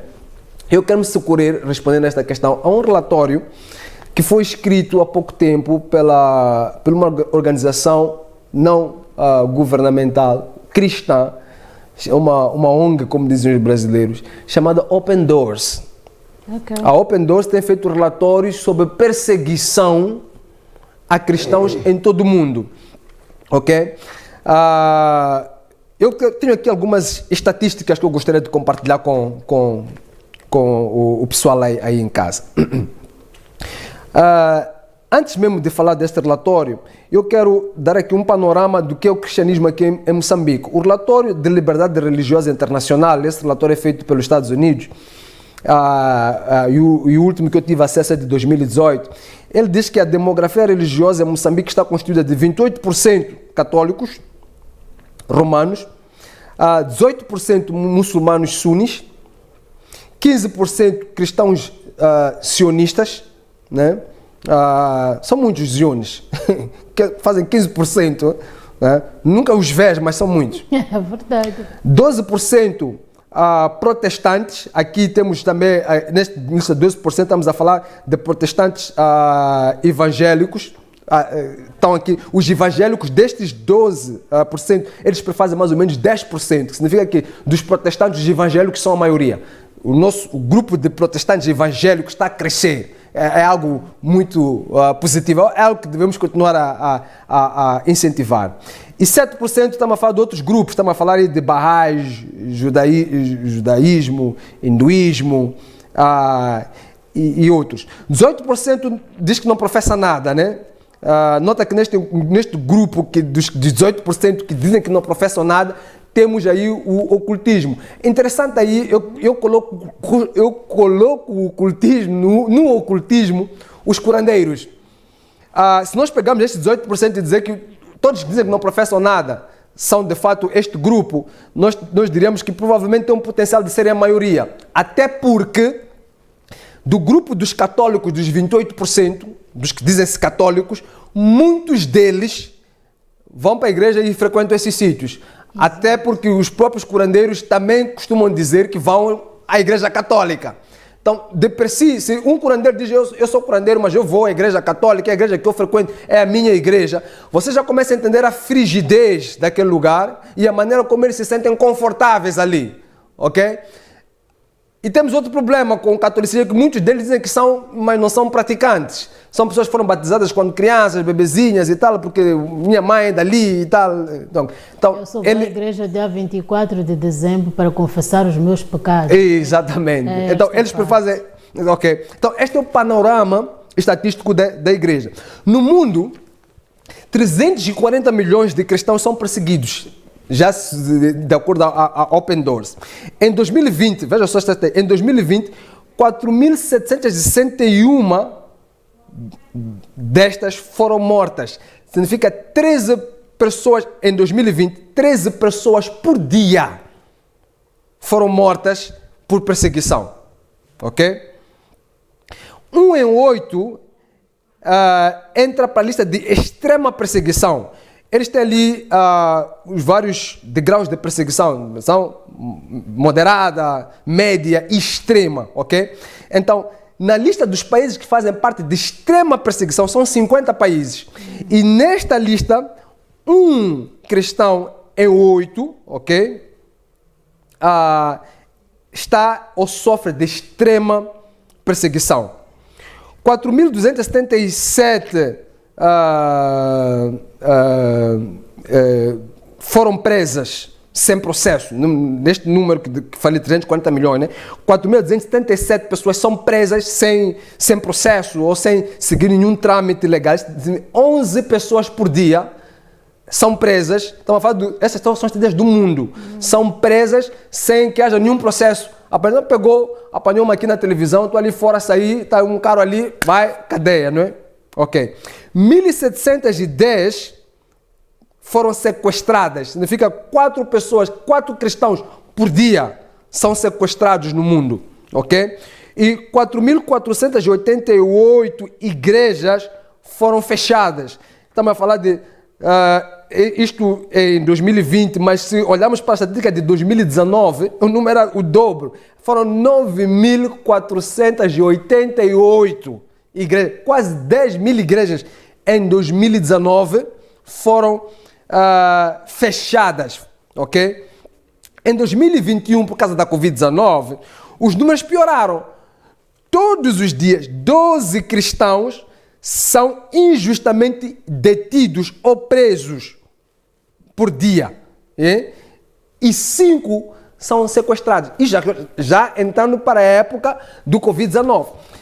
13 cristãos por dia são mortos por causa da sua fé. 1 em cada 6 cristãos é perseguido. Isto estamos a falar de 1 em cada 6 cristãos perseguidos. Estamos a falar aqui em África. E 2 em cada 5 na Ásia. Então, veja só, a Covid-19, ela exacerbou e nos colocou, assim, a leste em relação a esta questão de perseguição, de facto. Agora, enquanto em 2020, 45 países listaram na perseguição extrema, em 2021 o número subiu de 45 para 50. E o interessante é que Moçambique está nesse número. Está entendendo? Em 2019 eram 45 países que estavam listados no grupo de cristãos em perseguição extrema. Ok? Em 2021 o número subiu para 50. Uau. E esses 5 países que acrescentaram essa lista, Moçambique está lá. Ok. Ok? Então isto de per si, caros amados, é preocupante. Moçambique já entrou nas estatísticas de países cujos cristãos fazem parte da perseguição extrema. Vamos lá ver isso com um pouco mais de detalhes, né? Países com perseguição extrema, onde países cuja perseguição, né, com mais perseguição, e onde é difícil seguir Jesus Cristo. Nós temos, primeiro é a Coreia do Norte, depois temos Afeganistão, temos a Somália, temos Líbia, Paquistão, Eritreia, Iêmen, Irã, Nigéria, Índia. São os 10 países com maior perseguição aqui extrema. Destes 10, se nós vamos para um panorama e entramos para os outros 40, das quais Moçambique faz parte, nós temos que 12 desses países têm níveis extremos de perseguição, dos 50, 12 têm níveis extremos de perseguição e 3 têm níveis muito altos. Outras 4 nações estão na lista de países que têm uma perseguição extrema, mas estão fora dos 50. Estão em números acima de 50, mas também têm perseguição super extrema. 19 países com perseguição extrema estão na África. 6 no norte da África, 14 estão na Ásia, 10 no Oriente Médio, 5 na Ásia Central e 2 na América Latina. 34 desses países têm o islamismo como a religião principal, 4 têm o budismo, 2 têm o hinduísmo, 1 é um país ateu, 1 tem o agnosticismo e 10 desses países têm o cristianismo como a religião principal, que é o caso de Moçambique, ok? Moçambique vinha anteriormente, nos relatórios anteriores, ela vinha na 66ª posição, subiu 21 posições para o número 45. Nós éramos o número 66 em termos de perseguição. Nós estávamos na lista da perseguição extrema e estávamos na 67ª posição. Nós subimos 21 posições para o número 45. E as causas da violência extrema, uma das causas tem a ver com a perseguição em Cabo Delgado, né? Essa é uma das causas. Note que Moçambique ocupa a 4ª posição neste relatório, ele ocupa a 4ª posição na lista dos países que enfrentam maior violência. Quer dizer, na lista dos países do mundo com maior violência contra cristãos. Moçambique ocupa a 4ª posição, porque eles têm vários ali aspectos estatísticos, né? Tem vários. Tu vais somando pontos em cada uma delas. Então, em umas tu somas pontos altos, notas tu somas pontos baixos, depois faz uma média e coloca essa posição em que você está. Moçambique, ela somou a 4ª posição no que diz respeito à violência. Uau. Veja só, temos o primeiro país mais violento contra cristãos é o Paquistão, o segundo é a Nigéria, o terceiro é a República Democrática do Congo, okay? Do nosso apóstolo Baruane. E o 4º país é Moçambique. Depois temos de Camarões como 5º, depois temos a República Centro-Africana, a Índia em 7º lugar, Mali em 8º, Sudão do Sul em 9º e Etiópia em 10º. Nós, em termos de violência, estamos piores que países como Sudão, como Etiópia, como Índia. Eu confesso que eu não podia imaginar que Moçambique estivesse em 4º. Daí o porquê de eu ter logo começado a dizer que este programa realmente tem que despertar-nos como igreja em relação à direção que nós estamos a tomar. Sim. Há uma vaga de perseguição que está a vir aí, mas também devemos aplaudir o fato de que, se a igreja está sendo perseguida, estamos no bom caminho. Sim. Amém? Então, as mortes entram em 60%, ok? Estamos a falar em termos de número de mortes, de pessoas que morreram por seguir Jesus Cristo. Ela acrescentou-se com a pandemia mais 60%. Mais pessoas estão a ser mortas agora por causa da sua fé. 9 em cada 10 mortes acontece exatamente em África e em Moçambique. Ok? Tanto que na estatística das pessoas que morreram, temos em primeiro lugar a Nigéria, com 3.530 mortes. Depois temos a República Democrática do Congo, com 490. A seguir temos o Paquistão, com 307. E depois temos Moçambique, com 100. E em quinto lugar temos Camarões, com 53. Os motivos da opressão ou da perseguição em Moçambique, em específico, elas variam, né? Já tínhamos dito aqui que temos a questão de grupos religiosos violentos, mas também temos questões como redes criminosas, temos também quadrilhas, temos também aqui líderes de grupos étnicos que fazem perseguições, que impingem perseguições, mas também há aqui um outro aspecto muito interessante que este relatório traz. Ele coloca como oficiais do governo indivíduos que também impingem perseguição aos cristãos. Okay. Querida, este é o panorama da perseguição em Moçambique. E a questão que eu volto a fazer é: será que temos mesmo ou não perseguição em Moçambique? Depois de lidas estas estatísticas, nós podemos dizer claramente que sim, temos. É um problema, porque aquilo que nós prezamos como cristãos tem que ver com a pregação do Evangelho. Nós precisamos de liberdade para pregar e para ganhar almas. A perseguição coarta isso. Coartando isso é problemático, porque já não podemos entrar em praças públicas, fazer a pregação como pretendíamos, não podemos viajar à vontade para fazer as nossas pregações como pretendíamos, temos a ameaça do islamismo extremista no norte e com isso todas as consequências, igrejas queimadas e por aí em diante, isso é mau.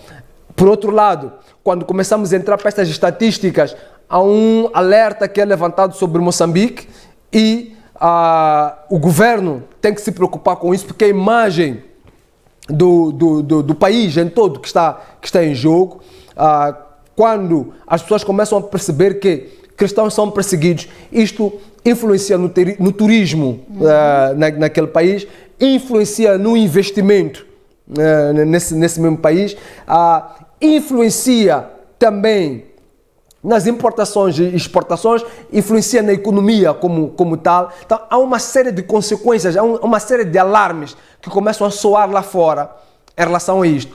E mais interessante ainda é que nós mesmos, a igreja, e vou falar da igreja aqui na capital, em Maputo, muito provavelmente está muito relaxada, porque para muitos esta estatística que eu estou aqui a ler é a primeira vez, é uma novidade. Parece que está tudo bem.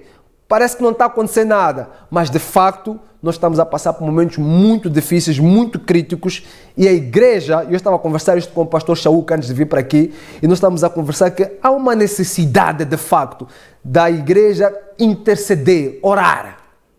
E a igreja moçambicana, eu estou a falar de forma geral, não estou a falar, e isso vem mesmo como um chega, é uma chicotada que eu estou a fazer aqui para a igreja. A igreja em Moçambique não ora.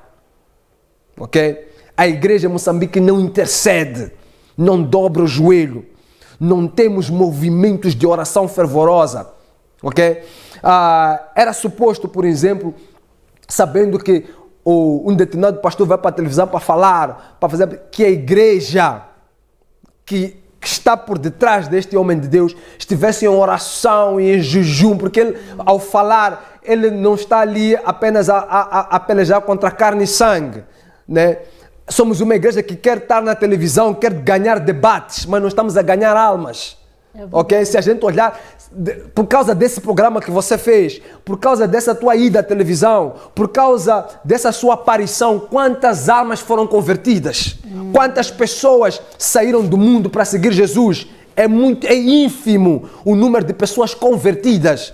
Ok? Isto porque a igreja não está a pelejar. As maiores correntes que nos oprimem não são as correntes do governo, da cadeia, não é da BO, não são as correntes materiais, são as correntes espirituais do pecado. E estas correntes espirituais do pecado somente são quebradas pela oração, por uma igreja que peleja. Um pastor, ele tem que sentir... Estou a falar de um pastor, mas precisa estar a falar de um evangelista, de um presbítero, de um diácono, um homem de Deus, no geral. Ele tem que sentir este apoio da igreja. Ele está a falar sobre Deus, ele está a pregar a palavra. E há um grupo, um arsenal de pessoas que está por detrás ali orando fervorosamente, dia e noite, intercedendo pelo homem de Deus. Porque nós, os pastores que aparecemos e falamos, somos vulneráveis igualmente. Satanás coloca armadilhas nas nossas vidas. Ele coloca problemas nas nossas vidas. Ele tenta-nos também, ok? E somos suscetíveis a erros. O que está a acontecer aqui é que as pessoas são rápidas a apontar erros dos pastores, porque fez aquilo, mas cadê aqueles que estão orando para que estes erros não aconteçam? Onde é que estão aqueles que estão a interceder pelo homem de Deus? Onde é que estão aqueles que estão apoiando a obra do Senhor? Onde é que estão? Os pastores, neste momento da pandemia e tudo mais, os pastores que não têm um trabalho secular estão a ter problemas, porque aqueles que deviam estar ali dando backup ao pastor, estando ali, não estamos contigo, nós estamos ali para apoiar-te em tudo aquilo que tu fores a fazer, nós estamos ali para... Não estão lá. Não pode ser concebível, não é concebível, não me entra na cabeça que uma congregação que tenha 100 membros, 100 pessoas, são 100 pessoas, ok? Padeça de problemas financeiros, não pode. 100 pessoas é suficiente para fazer um ministério internacional. Jesus Cristo tinha 12. E a gente vê o impacto que aquilo causou e como as hostes do inferno foram abanadas por causa do ministério. Ok? Então, a perseguição está aí, ela é um facto. É necessário sim que a igreja ela entre em oração, ela peleje a batalha espiritual e não fique na letargia, porque as coisas vão piorar. Porque Jesus Cristo já falou, há ciclos de perseguição, até podemos baixar um bocadinho o ciclo, mas como eu disse, o standard mesmo é a igreja estar a passar por perseguição. Então é mesmo um alerta. Vamos dizer que hoje aqui com o reverendo J.C. Marlowe ficou o alerta nacional. Nós estamos, olha, na 4ª posição. Não estamos a falar de 4ª posição das Olimpíadas, não. Estamos a falar de 4ª posição de algo que nos aflige a todos. A perseguição. No nível extremo. Mas já agora, meu reverendo, em jeito de últimas considerações, o que eu deixaria ficar aqui ao povo de Deus quando do nosso verdadeiro posicionamento. O que é que nós devemos fazer? Já esteve aqui a citar a problemática da falta de oração, do sustento aos homens de Deus. O que mais podemos referenciar aqui hoje? Eu quero, talvez, fechar com 2 escrituras. Okay. A primeira seria Apocalipse capítulo 6. A Bíblia diz do versículo 9 a 11, ela diz o seguinte. Quando ele abriu o 5º selo, ou melhor, quando ele abrisse o 5º selo, vi debaixo do altar as almas daqueles que haviam sido mortos por causa da palavra de Deus e do testemunho que deram.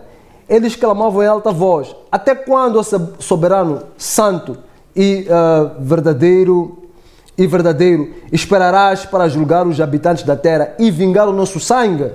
Então cada um deles recebeu uma veste branca e foi-lhes dito que esperassem um pouco mais, até que se completasse o número dos seus conservos irmãos que deveriam ser mortos como eles. Lixuxa. Deus, ele não há nada precioso ou mais precioso que o sangue daqueles que são mortos por pregar o Evangelho. Amém. Quem percebeu o cristianismo, quem entendeu o cristianismo, ele tem em mente que a morte mais honrosa que se pode ter, ok? Nesta caminhada, é a morte pregando o Evangelho. Você ser martirizado porque esteve pregando a palavra de Deus. É destes que Deus está à espera para completar o número. Mas infelizmente parece que não. Não, o que está a acontecer hoje... A fugir, até já nem queremos fazer lives, porque tememos aqui a presença dos militares invadindo as igrejas no momento da live. Nós estamos com conceitos muito fora daquilo que é o padrão bíblico, ok? Eu não digo que é mau, mas nós vemos, por exemplo, os pastores que se dizem bem-sucedidos, não é? Que se dizem bem-sucedidos, com um aparato de guarda-costas, têm medo dos engajamentos, ok? Não andam na rua, não são conhecidos. Quando falam conhecidos lá na igreja deles, estou a falar conhecidos nas praças públicas, no mercado, pregar a palavra no mercado, sair, falar, fazer o evangelismo porta a porta, bater porta, falar de Jesus, está a perceber? É disto que a igreja é feita. É disto que nós estamos à procura. Eu estou a citar esta escritura para dizer que, para encorajar os amados aí em casa, ok? Nós não podemos ter medo da morte.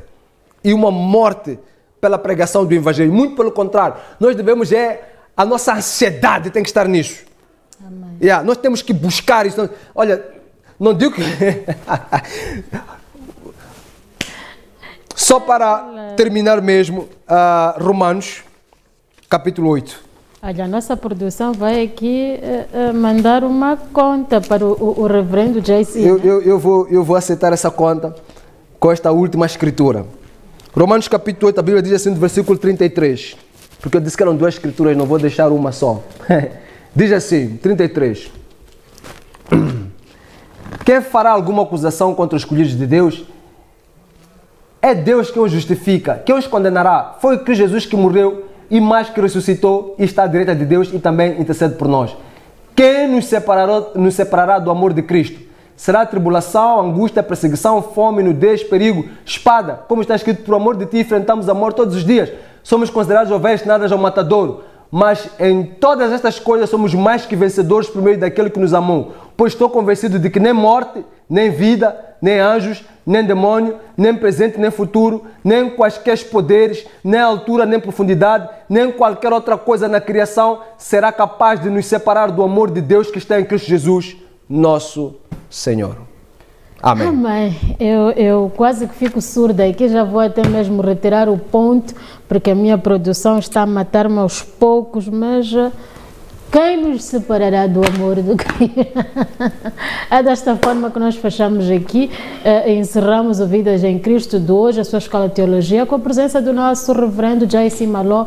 Quando chega, ele abala as estruturas, então, aí pessoal, não devemos temer, vamos continuar a pregar o Evangelho. Eu continuo aqui deste lado a fazer a minha parte, a falar mesmo da palavra de Deus, trazendo convidados diferentes e com temas diferentes aqui, tudo em torno da palavra de Deus, tudo em torno das Escrituras Sagradas. Ficamos por aqui com a promessa de que voltarmos amanhã com o nosso pastor Antônio Mutumucuio, que nos vai aqui falar a respeito das potestades e principados. Então fiquem atentos ali, que amanhã também vai pegar fogo. Deus abençoe a todos vocês, rápidas melhoras, Emmanuel But.